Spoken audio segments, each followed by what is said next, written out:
चलिए, तो अगला जो क्वेश्चन को हम लोग देखने वाले हैं, ये क्वेश्चन जेईई मेंस 2026 का है। 28 जनवरी वाले शिफ्ट का ये क्वेश्चन है, ठीक ना। तो इस क्वेश्चन को चलिए देखते हैं कि क्या है। क्वेश्चन एटॉमिक स्ट्रक्चर चैप्टर से है। क्वेश्चन में कह रहा है, ध्यान से पढ़िए क्वेश्चन को पहले। The wavelength of a photon A is 400 nanometre. Photon A है जिसका कि वेवलेंथ आपको दिया गया है 400 नैनोमीटर में, ठीक है। दूसरा कह रहा है फ्रीक्वेंसी ऑफ फोटोन बी।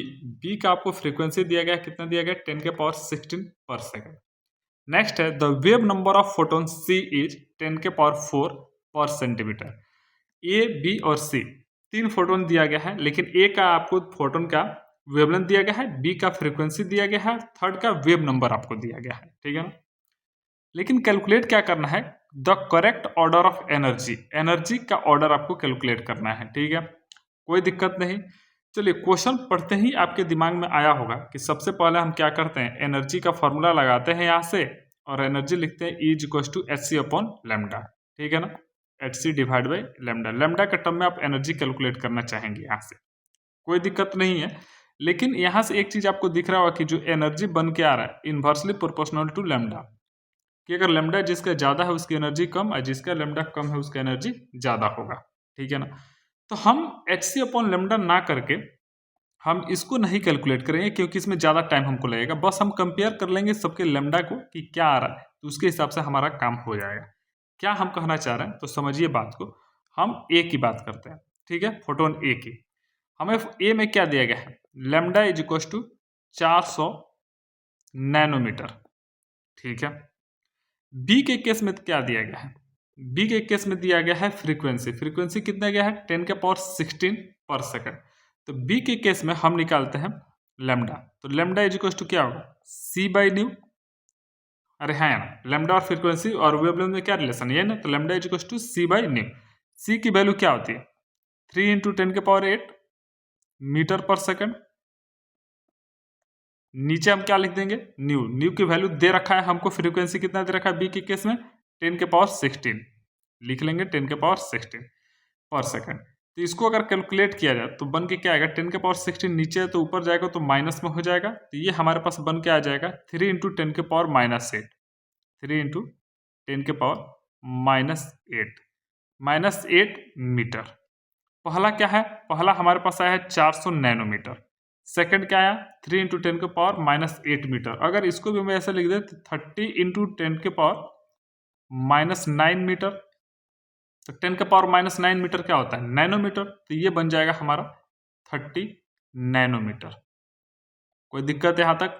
ए और बी का दोनों का हमने वेवलेंथ निकाल लिया। पहले का वेवलेंथ हमको दिया गया है 400 नैनोमीटर, दूसरे का हमने निकाल लिया वो आया 30 नैनोमीटर। इसी तरीके से हम थर्ड का कैलकुलेट कर लेते हैं, लेकिन थर्ड में हमको दिया गया है वेव नंबर। वेव नंबर क्या होता है, इसको ऐसे रिप्रेजेंट करते हैं न्यू बार से। और होता क्या है ये 1 अपॉन लेमडा। वेव नंबर क्या होता है 1 अपॉन लेमडा। हम इसको 1 अपॉन लेमडा लिख लेते हैं। ये हमको दिया गया है कितना, 10 के पावर 4 सेंटीमीटर पर सेंटीमीटर, ठीक है। तो सेंटीमीटर लिख सकते हैं ऐसे। हमें क्या चाहिए, हमें चाहिए लेमडा। तो लेमडा क्या हो जाएगा भाई साहब, लेमडा यहाँ से हो जाएगा 1 डिवाइड बाई 10 के पावर 4।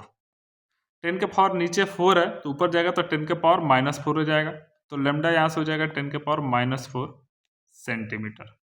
मीटर में करने के लिए इसको हम ऐसे लिख दें क्या, 10 के पावर -6 मीटर।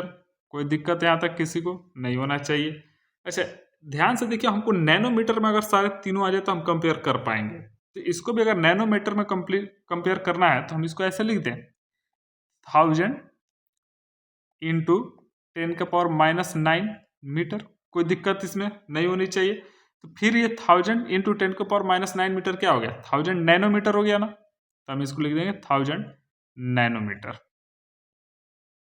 ए, बी और सी तीनों को हम कंपेयर कर लेंगे यहाँ से। तीनों के फ्रीक्वेंसी, तीनों के वेवलेंथ आ गया हमारे पास। ए का आ गया 400, बी का आ गया 30 और सी का आ गया 1000 नैनोमीटर। हमें कंपेयर करना है इसका एनर्जी। लेकिन अगर कंपेयर किया जाए वेवलेंथ, तो वेवलेंथ अगर देखिए तो सबसे कम किसका है, तो बी का है, और सबसे ज़्यादा किसका है, तो सी का है। तो हम ऐसे लिखते हैं कि लेमडा जो बी का है वो सबसे कम है, उसके बाद जो लेमडा हमारे पास ए का है वो है, और लास्ट में है लेमडा किसका, सी का। अरे हाँ या ना बोलिए। तो चलिए ठीक है, ये लैम्डा कंपेयर हो गया। और एनर्जी का अगर रिलेशन देखा जाए तो क्या इसके रिवर्स होना चाहिए। तो एनर्जी क्या होना चाहिए, एनर्जी सबसे पहले किसका ज़्यादा होना चाहिए, तो एनर्जी सबसे ज़्यादा होना चाहिए बी का, क्योंकि उसका वेवलेंथ सबसे कम है तो उसका एनर्जी सबसे ज़्यादा होगा। उसके बाद एनर्जी होना चाहिए हमारे पास ए का, क्योंकि सेकंड नंबर पे है इसका। उसके बाद आना चाहिए हमारे एनर्जी सी का, क्योंकि सी का सबसे ज़्यादा वेवलेंथ है तो उसका एनर्जी क्या होगा, सबसे कम होगा। तो ये बन के आएगा एनर्जी का अपना ऑर्डर। तो इसको कंपेयर कर लीजिए ऑप्शन में बी, ए और सी। तो बी, ए और सी, ऑप्शन नंबर सी हमारा सही है। इसी तरीके से आगे भी हम लोग क्वेश्चन करते रहेंगे। जेईई मेंस 2026 के जितने क्वेश्चन है सब कुछ हम प्रैक्टिस करने वाले केमिस्ट्री के। तो बने रहिए, अगले क्वेश्चन में देखते हैं।